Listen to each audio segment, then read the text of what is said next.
My daughter-in-law stole my life savings for her dream wedding and told everyone I had gifted it to her. My son just said, "Stop being selfish. Just be happy for us, Mom." So I showed up at the altar and gave her a wedding gift she'd never forget. Before we continue, I just want to say thank you for taking the time to hear my story. If you're comfortable, let me know where you're listening from, and what time it is where you are. My name is Deborah Pierce.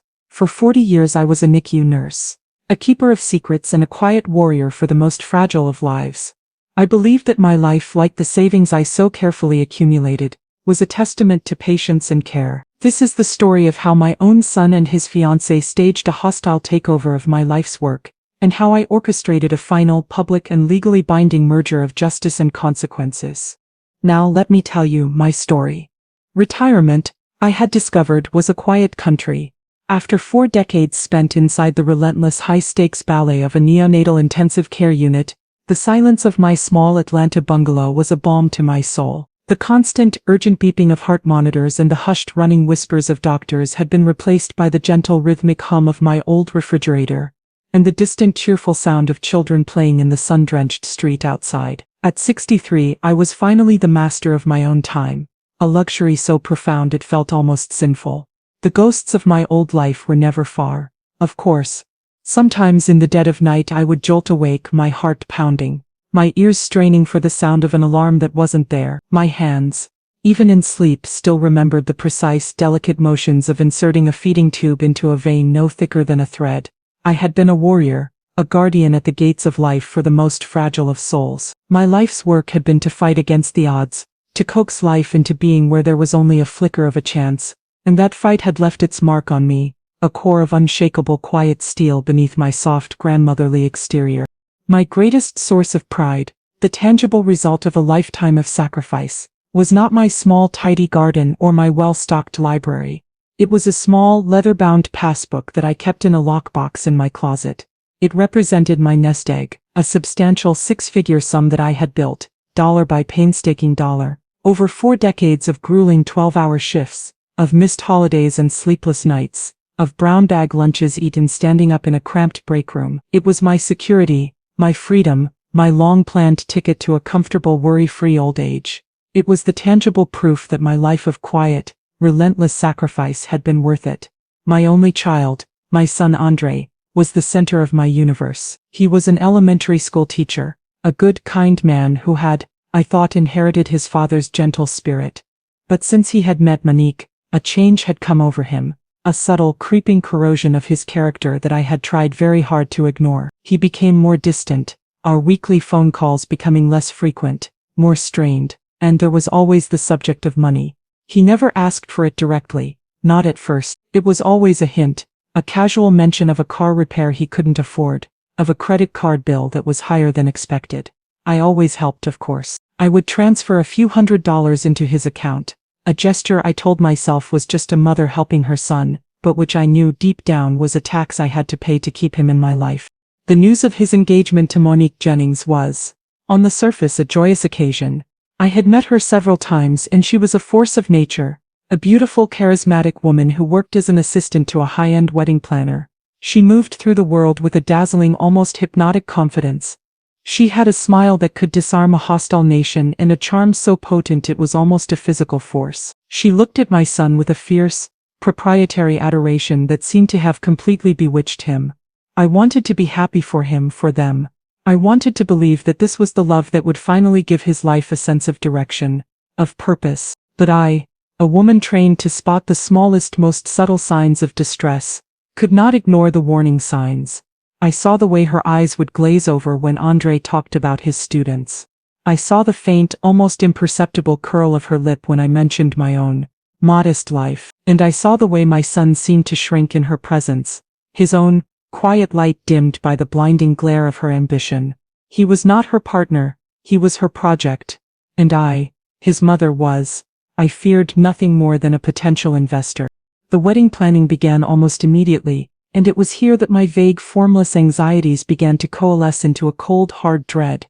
Monique, with her background in the luxury wedding industry, had a vision, and her vision was not a modest, church hall affair. It was a fairy tale, a full-blown, no-expense-spared society page extravaganza that seemed more suited to a royal wedding than to the marriage of a public school teacher and an event planner's assistant. The venue was to be a historic sprawling estate in the heart of Buckhead, a place of manicured gardens and crystal chandeliers that I knew cost a fortune to even look at. The dress was to be couture.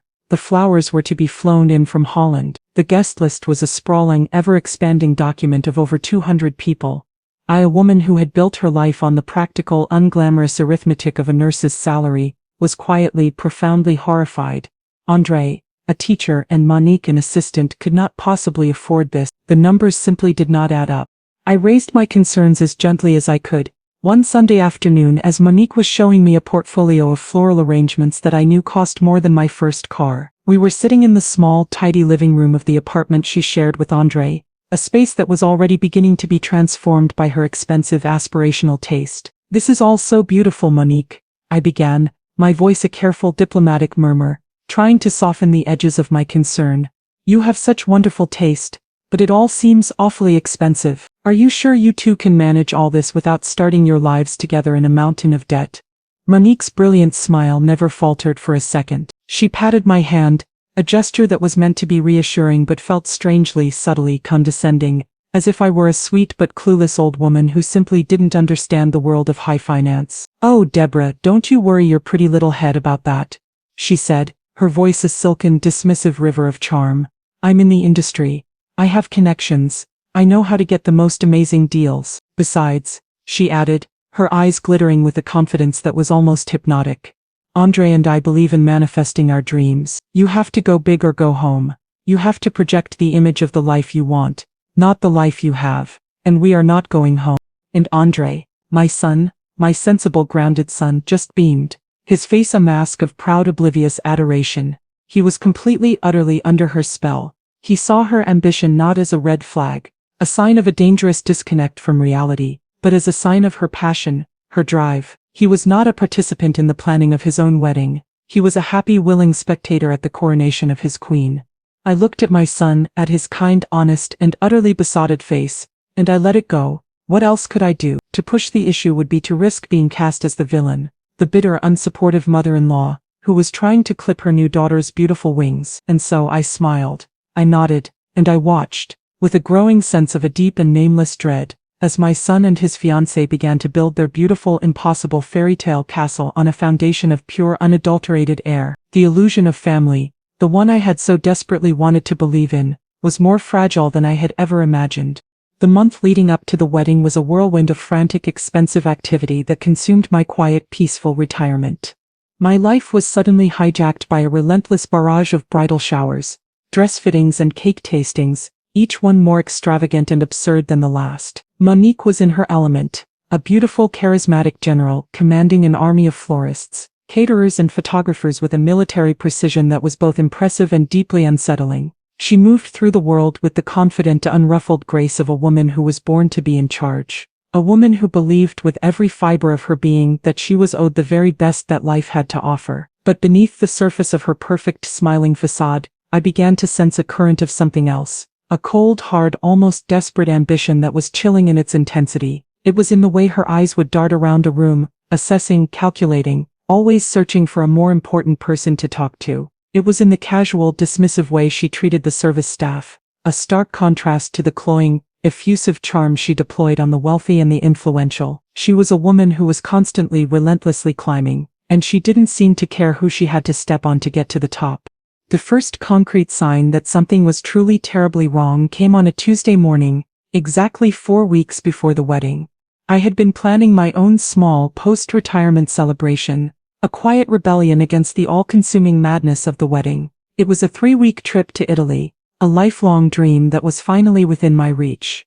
I had been saving for it for years, a separate little fund tucked away within my main savings account.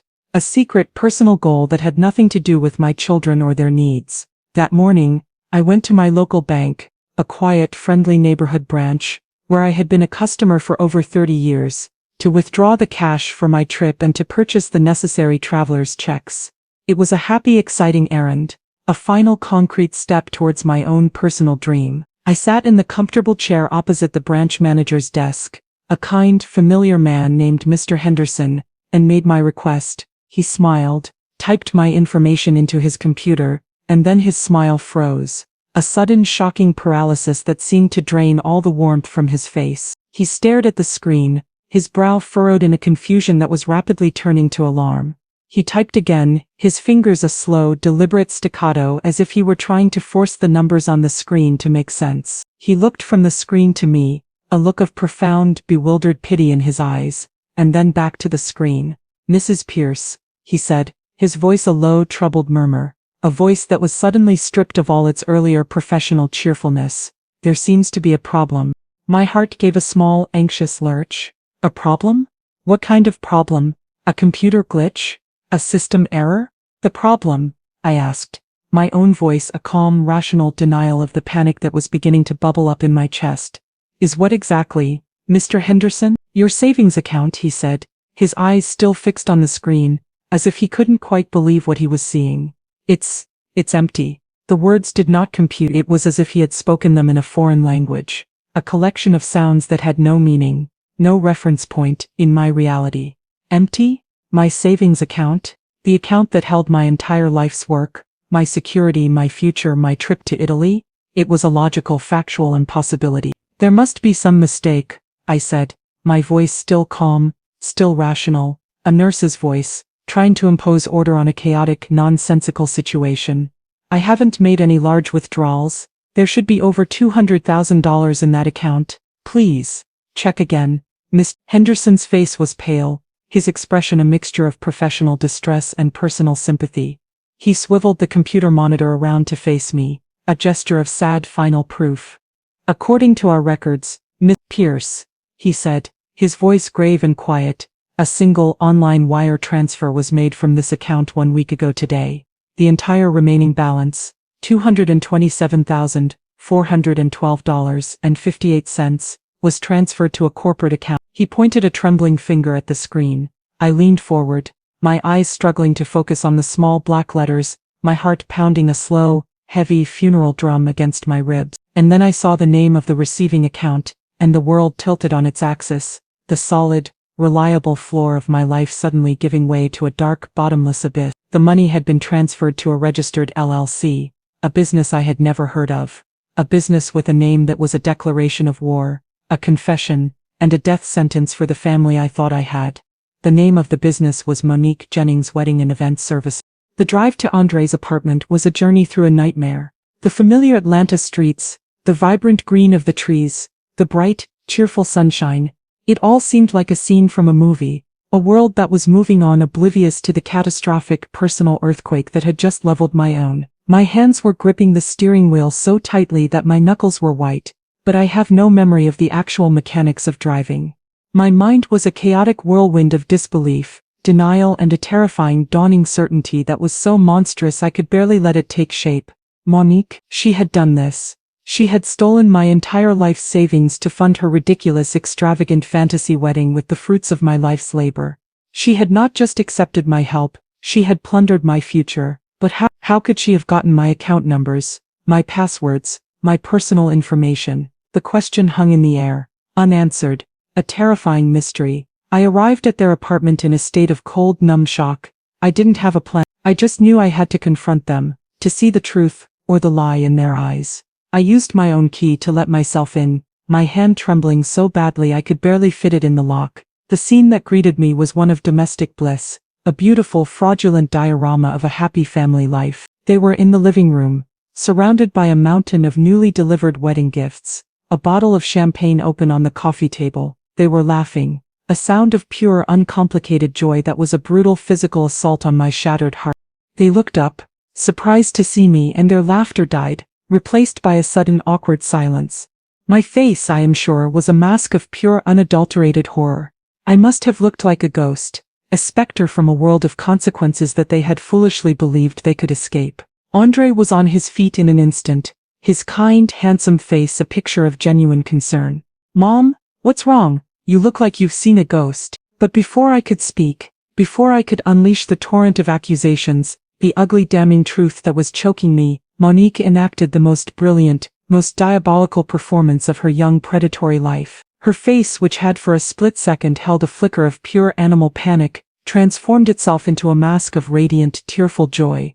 She let out a small, theatrical gasp, her hands flying to her mouth in a gesture of perfect practiced surprise. "Oh, my God," she whispered, her voice a perfect symphony of awe and gratitude, every note flawlessly executed.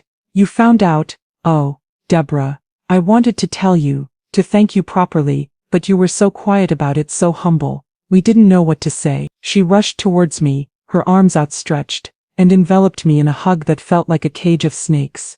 "Oh, Deborah," she breathed, her voice thick with a perfectly feigned emotion that was so convincing it was almost a work of art. "We are speechless.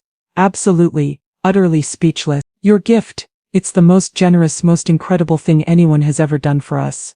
You've made my dream, our dream, a reality. How can we ever thank you enough?" I stood there, frozen in her embrace, my body rigid, my mind reeling from the sheer breathtaking audacity of her lie. A gift. She had stolen every penny I had in the world, and she was framing it as a gift. It was a move of such stunning sociopathic genius that I was momentarily paralyzed, unable to speak, to move, to even think. It was a checkmate of the highest, most diabolical order, and my son, my good, kind, and hopelessly naive son, was completely, utterly duped. He saw the tears in his fiancée's beautiful eyes, he heard the trembling gratitude in her voice, and he believed, of course he believed. He wanted to believe. He rushed forward, and joined the hug, his own strong arms wrapping around both of us, his face a picture of pure, unadulterated joy and relief. "Mom," he said, his own voice thick with tears of genuine heartfelt gratitude. I don't know what to say. I saw the bank transfer notification on our joint account this morning, but I thought it was a mistake. You paid for the whole wedding. You gave us our dream. I can't believe it. You're the most generous, most wonderful mother in the world." And there it was, the perfect crime. She had not just stolen my money, she had stolen my voice, she had stolen my very reality, replacing it with a beautiful glittering lie that my own son had accepted as the gospel truth. To deny it now would be to cast myself as the villain, the cruel, vindictive mother who was trying to take back a gift, to ruin her own son's happiness. They had not just robbed me, they had silenced me. I was trapped, utterly, completely, and brilliantly trapped in the web of their beautiful, monstrous lie. I extricated myself from their suffocating embrace, my body feeling cold and numb, my mind a chaotic storm of conflicting impulses. To scream the truth would be to destroy my son's happiness, to shatter his beautiful, innocent love for this monster he was about to marry. But to remain silent would be to condone their crime, to become a willing, silent accomplice in my own destruction. I needed to talk to my son alone.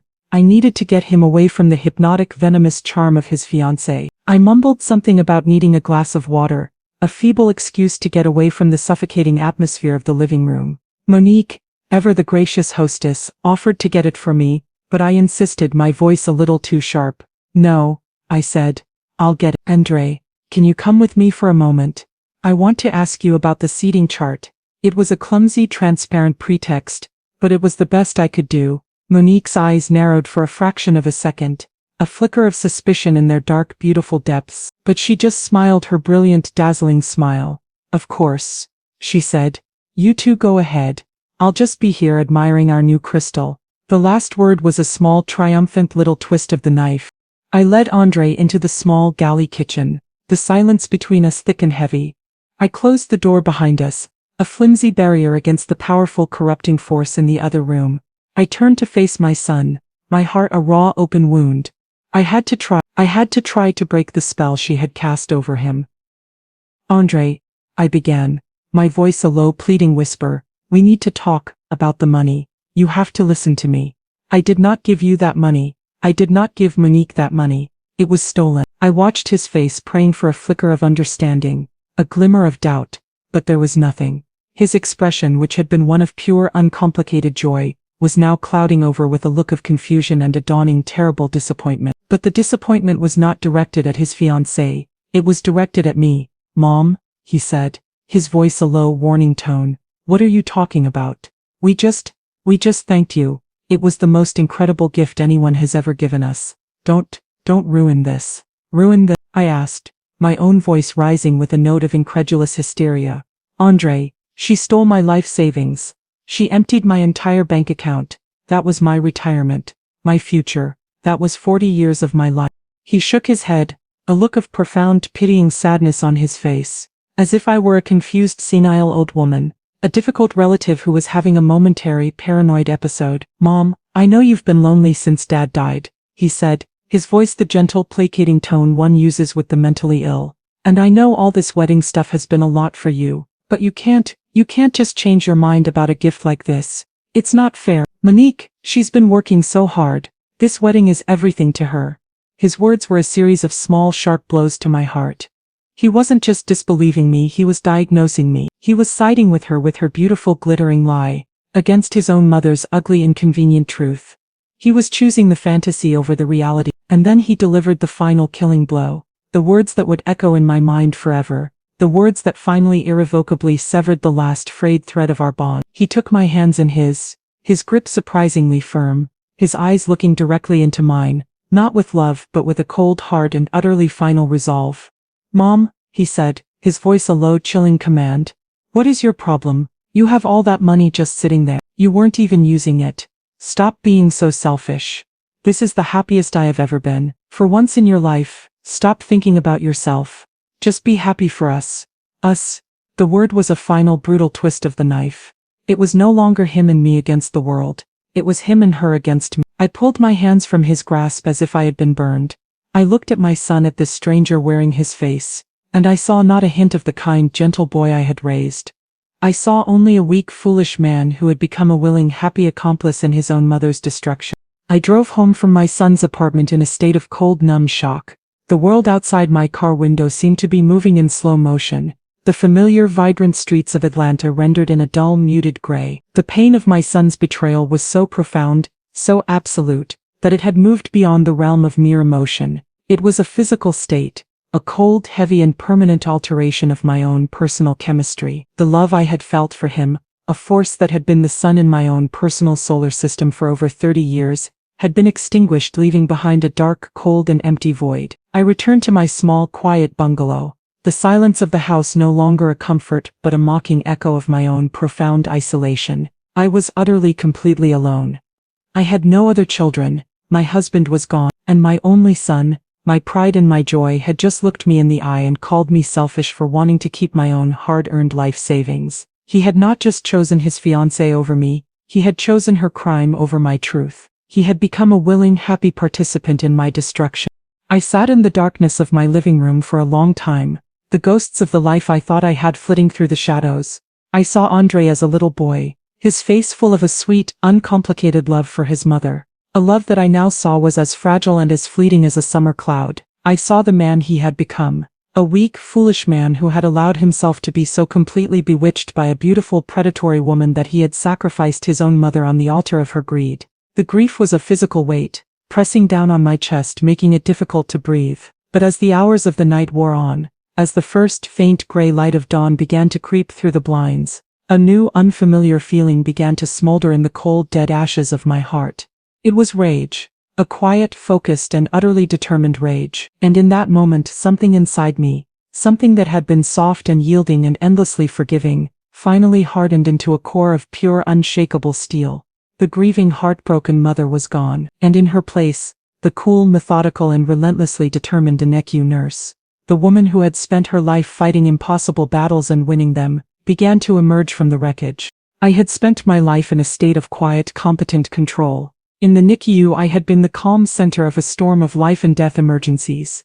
I had managed complex medication schedules, performed delicate procedures, and made split-second decisions that had saved countless fragile lives. I was a woman of science, of evidence, of procedure. I was a woman who did not tolerate mistakes, who did not suffer fools, who did not, under any circumstances, give up.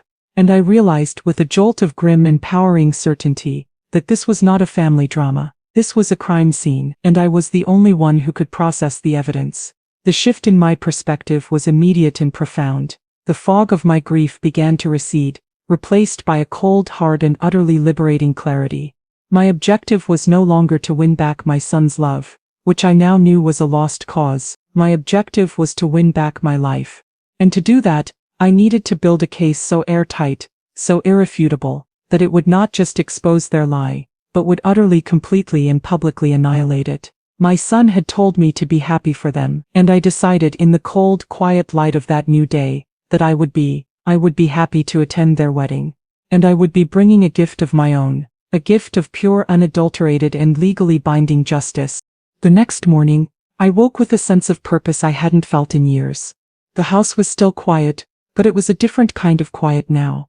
It was the quiet of a laboratory, of a research facility, of a war room. I showered, dressed in a sharp, professional outfit, and did my hair and makeup with a meticulous precision I hadn't bothered with in years. I was no longer a grieving widow or a lonely mother. I was a clinical investigator, and my subject was the criminal conspiracy that had been perpetrated against me by my own son and his fiancée. I began by assembling my evidence. I gathered every bank statement, every financial document I could find. I created a timeline, a precise chronological account of the events leading up to the theft.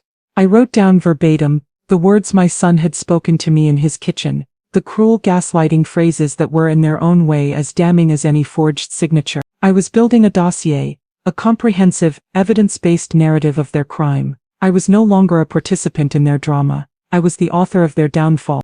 My next step was to seek a professional alliance. I knew I couldn't do this alone. I needed the weight of the law on my side. I spent the morning researching the best financial crimes units in the Atlanta Police Department. I made a phone call, my voice calm, clear, and authoritative, and I scheduled an appointment. That afternoon I walked into the downtown Atlanta precinct, my binder of evidence clutched in my hand like a shield. The air inside was thick with the smell of stale coffee and a kind of weary institutional despair. I felt small and out of place, a respectable law-abiding citizen in a world of chaos and crime, but I did not allow myself to be intimidated. I was on a mission. I was led to a small, cluttered office where I met Detective Isabella Wright. She was a sharp, no-nonsense woman in her 40s, with intelligent, weary eyes that had clearly seen the worst of human nature. Her desk was piled high with files, each one I imagined a story of betrayal and greed not so different from my own. I had expected to be dismissed, to be told this was a civil matter, a family dispute. I had steeled myself for a long, frustrating battle to be taken seriously, but I had underestimated Detective Wright. She listened. For over an hour, she listened with a quiet, focused intensity as I laid out my story, my voice not emotional but calm, factual, and precise. The voice of a nurse delivering a critical patient report. I did not weep. I did not rage. I simply presented the facts. I walked her through the evidence, the bank statement showing the massive, unauthorized wire transfer, the corporate registration for Monique Jennings' Wedding and Event Services, which listed Monique as the sole proprietor, my own, detailed financial records, proving that the sum in question was indeed my entire life's savings. I even told her about my son's words, his cruel dismissive command to stop being so selfish. I was not a hysterical old woman. I was a credible witness, presenting a clear evidence-based case of elder financial abuse, wire fraud, and conspiracy. When I was finished, Detective Wright was silent for a long moment. She looked from the binder of evidence to my face, and I saw a flicker of something in her tired, intelligent eyes, a look of profound professional respect, mixed with a quiet, righteous anger. "Mrs. Pierce," she said, her voice a low, grim murmur that held not a trace of doubt, "I am very, very sorry for what you have been through, and I want you to know with 100% certainty that I believe you." The words were a balm to my raw, wounded soul. To be seen, to be believed, after being so profoundly gaslighted by my own family, was a gift of almost unimaginable grace. It was the first solid ground I had stood on since my world had collapsed. Detective Wright then explained the process. She would open an official investigation immediately. She would subpoena the full bank records for both my account and Monique's corporate account. She would trace the IP address from which the wire transfer had been initiated. She would build a case. But she warned me that it would take time. The wheels of justice, she explained, grind slowly. The wedding was in 3 weeks. They will likely be arrested before then, she said. We have more than enough here to move forward with charges. But I can't make any promises about the exact timing. And in that moment, as she spoke of arrests and charges, a new, audacious, and utterly terrifying idea began to form in my mind. An arrest before the wedding would be justice, but an arrest at the wedding, that would be a reckoning. "Detective," I said, my voice a low, steady command, my heart pounding with the sheer, breathtaking audacity of my own idea. "I have a request, a rather unusual one." She looked at me, her expression a mixture of curiosity and professional caution. "I'm listening," she said. "I don't want you to arrest them before the wedding," I said, the words feeling strange and powerful on my tongue. "I want you to wait. I want you to wait for the ceremony itself." Detective Wright's eyebrows shot up in surprise. She leaned forward, a slow, knowing smile spreading across her face. She had seen my pain, my humiliation. She had understood the profound personal nature of this particular crime. And in that moment she was not just a police officer, she was an ally, an instrument of a justice that was not just legal but poetic. "Mrs. Pierce," she said, a glint of pure unadulterated steel in her eyes, a look of profound professional appreciation for the sheer theatrical brilliance of my plan. "I think that can be arranged." We spent the next hour planning the operation with the meticulous, strategic precision of two generals planning a D-Day invasion. We chose the moment, the signal, the exact dramatic sequence of events. We were no longer just building a legal case. We were writing the final explosive scene of a play that would bring the house down. The 3 weeks leading up to the wedding were the longest, most surreal of my life. I was living a double life, a spy in the enemy camp of my own family. On the surface I was the proud, supportive mother of the groom, playing my part in their grand, fraudulent production with an Oscar-worthy performance of maternal devotion. I had to field their phone calls, their breathless, excited updates about the wedding plans, all of which I knew were being funded by my stolen life. Monique would call, her voice a silken, triumphant purr, to tell me about the 5-tiered wedding cake she had ordered, or the famous band she had booked for the reception. "It's all coming together so perfectly, Deborah," she would gush. "It's like a dream come true, and we have you to thank for it."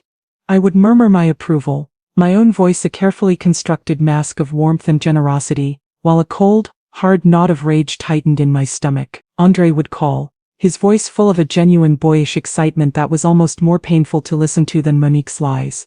He was so happy, so utterly, completely duped, that a part of me, the old foolish mother part, almost felt a pang of guilt for the reckoning that was to come. But then I would remember his words in the kitchen, his cold, dismissive command to stop being so selfish, and my resolve would harden like steel. I attended the final dress fitting, my face a carefully constructed mask of maternal pride, as Monique twirled in a gown that had been purchased with my stolen life savings. It was a beautiful dress, a cloud of silk and lace, and it looked grotesque on her, a beautiful glittering shroud for a rotten, decaying soul. I smiled and told her she was the most beautiful bride I had ever seen. And as I spoke the words, a small cold part of my mind was imagining how the white silk would look with a pair of steel handcuffs. I sat through the rehearsal dinner, a lavish, expensive affair at a Buckhead restaurant, and I listened to the gushing, heartfelt toasts to the happy couple. I listened as my own son, my dear foolish Andre, stood up and spoke of Monique's generous, loving spirit, of her unshakable integrity, and I had to physically grip the edge of the table to keep from screaming. I smiled, I nodded, I played the part of the happy, generous matriarch to perfection. No one, least of all my own son, suspected a thing. They saw my quiet, withdrawn demeanor as a sign of my grudging acceptance, of my final, inevitable surrender to their will. They mistook my silence for weakness. They had no idea that my silence was a countdown. Meanwhile, in the secret, hidden world of my new life, the investigation was proceeding with a swift, silent efficiency. Detective Wright would call me with quiet, coded updates. Our conversations, the clandestine communications of two co-conspirators. The subpoenas had been served. The bank records had confirmed everything I had claimed. The wire transfer had, as I had suspected, been initiated from a laptop at an IP address registered to my son in Monique's shared apartment. A piece of evidence that directly implicated them both in the conspiracy. The case was a fortress. The evidence was irrefutable. All that was left was to choose the moment to strike. A moment that was now just days away. The final terrible test of my resolve came 3 days before the wedding. Andre called me, his voice full of a genuine boyish excitement. He was calling to ask me a favor. Monique's father was not in the picture, and she had no one to walk her down the aisle. She had asked if Andre would meet her at the back of the chapel and walk with her. And she had asked if his mother, would walk him down the aisle first. "She wants to join our family, Mom," he said, his voice thick with an emotion that was so genuine it almost broke my heart. "She wants to honor you. Will you do it? Will you walk me down the aisle?" The request was a masterstroke of manipulation, a final brilliant move by Monique to solidify her image as the loving, inclusive daughter-in-law. It was also a test. To refuse would be to seem petty, to cast a shadow over their perfect day. I knew I had to say yes. and so I did. I agreed to walk my own son down the aisle, to deliver him into the hands of the woman who had robbed me. A final terrible and necessary act of deception before the curtain rose on my own final and devastating performance. The wedding day arrived, a perfect sun-drenched Saturday in late October. The historic Buckhead estate was a picture of extravagant, breathtaking beauty, a monument to my own stolen life's work. The gardens were overflowing with thousands of white roses, their scent a sweet, cloying perfume that seemed to mock the ugliness of the crime that had paid for them. The air was filled with the sound of a string quartet, their beautiful soaring music a soundtrack to a lie. Waiters in crisp white jackets moved among the 200 guests, carrying trays of champagne and delicate expensive hors d'oeuvres. It was a scene of such perfect opulent joy that it felt like a personal mocking insult. Every flower, every glass of champagne, every note of music was a testament to their theft. Monique was radiant. She was a vision in her couture gown, a frothy cloud of silk and hand-sewn pearls, a diamond necklace that I knew had cost more than my car glittering at her throat. She was the queen of her own, stolen kingdom, and she was reveling in every moment of it. She greeted me at the chapel door with a hug, her smile a brilliant, dazzling display of perfect white teeth. "Thank you for doing this, Deborah," she whispered, her voice a perfect symphony of gratitude. "It means the world to us." I smiled back, a cold, hard, and utterly convincing smile of my own. "It's my pleasure, dear," I said. The daughter I no longer had, Angela, was not present. In a rare stroke of luck, a warrant for her arrest in connection with a separate, earlier fraud case had been issued the day before. Detective Wright had quietly arranged for her to be picked up that morning, ensuring she would not be at the wedding to create a secondary scene or to warn her co-conspirator. My son, my poor, foolish, beautiful son, stood at the altar, his face glowing with a love so pure, so genuine that it broke my heart all over again. He was the only innocent in this entire sordid affair, a good man who had been so blinded by love that he could not see the viper he was about to take as his wife. I sat in the front pew, dressed in a simple, elegant suit of deep, unforgiving navy blue.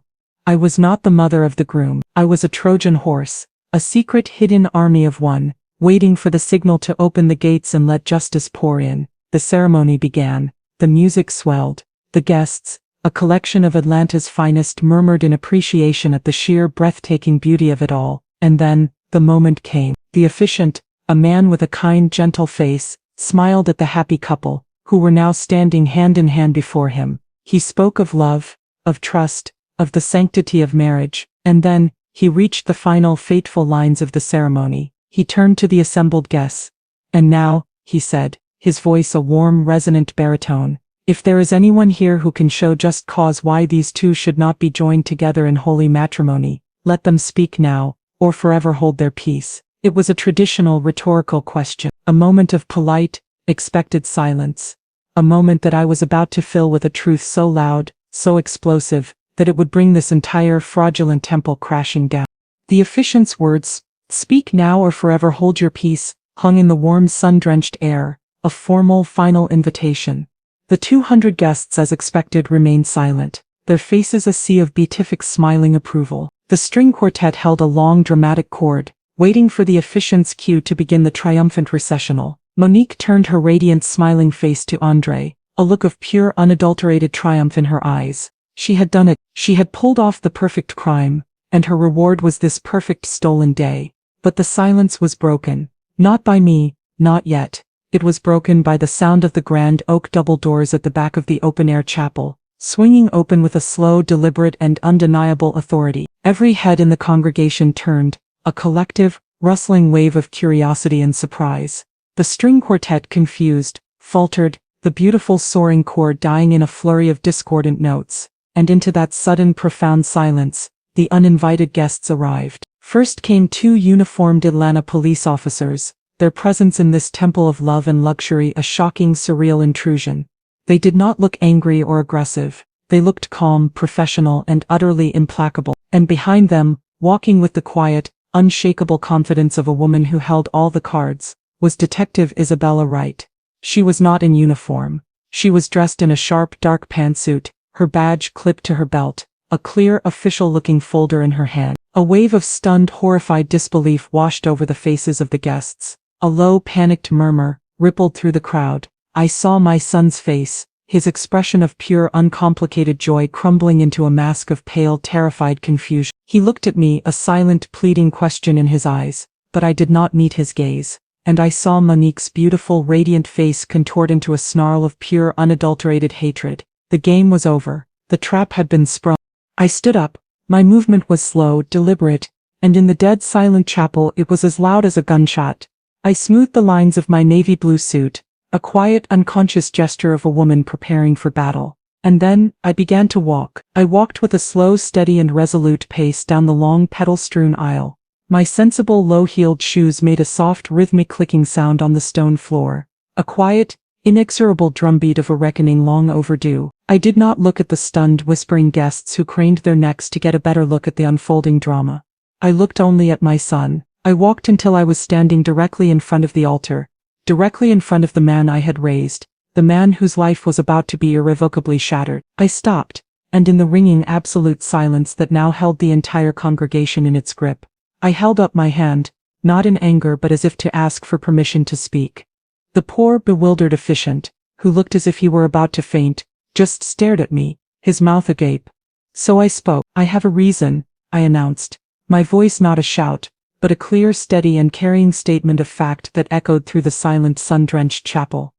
"I have just cause." I then turned to my son, my poor, blind, beautiful son, and I held out the thick manila folder that Detective Wright had just handed to me. "I believe you'll want to see this," Andre said, my voice softening with a flicker of the old, maternal love that I knew would never truly die, a love that was now mixed with a profound, aching pity. "It's the bank statements, and the police report." He took the folder from my hand, his own trembling so badly he could barely hold it. He opened it, his eyes scanning the top page, the page that showed the single massive wire transfer that had emptied my savings account. He looked from the paper to Monique, his eyes wide with a dawning, horrified comprehension. And in that moment, the beautiful glittering lie that she had so carefully constructed around him shattered into a million irreparable pieces. He finally saw her, not as the beautiful, ambitious angel he had fallen in love with, but as the cold, calculating thief she truly was. But the final devastating act of this drama did not belong to me. It belonged to the law. Detective Isabella Wright stepped forward, her movements crisp and professional, her voice a calm, dispassionate instrument of justice.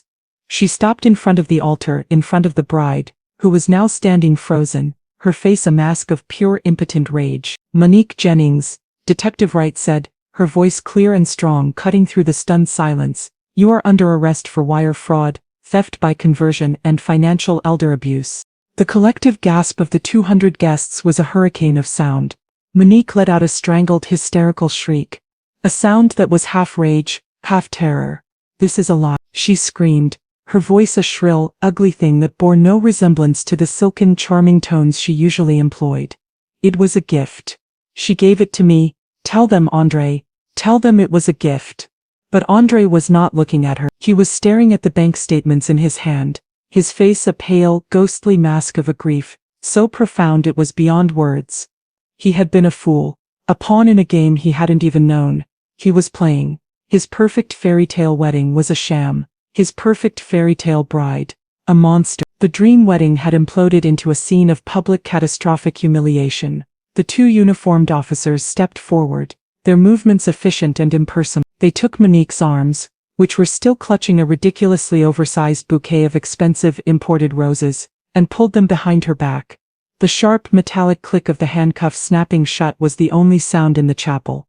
It was a sound of finality, of a debt finally being paid. The beautiful couture wedding gown, a symbol of her stolen triumph, was now a prisoner's uniform. As they led her away, a screaming, weeping, pathetic caricature of the queen she had so desperately wanted to be, I looked at my son. He stood alone at the altar, the wedding guests whispering and pointing, their sympathy replaced by a morbid, scandalized curiosity. He was a man whose life had been utterly, completely destroyed in the space of 5 minutes. His bride was a felon. His own mother had been the one to expose her. His future was a wasteland. And I, Deborah Pierce, stood tall. I had lost a son. In a way, I had certainly lost the naive, uncomplicated love I once had for him. But in that moment of terrible public and necessary destruction, had reclaimed something far more valuable. I had reclaimed my life. I had reclaimed my dignity. I had reclaimed my truth. The only thing Monique Jennings had gotten on her wedding day was a pair of cold, hard, and legally binding steel bracelets. And for the first time in a very long time, I felt a sense of profound and utter peace. Now, I'm curious about you who have listened to my story. What would you do if you were in my place? Have you ever had to choose between keeping the peace and fighting for the truth? Comment below. And meanwhile, I'm leaving on the final screen 2 other stories that are channel favorites, and they will definitely surprise you. Thank you for watching.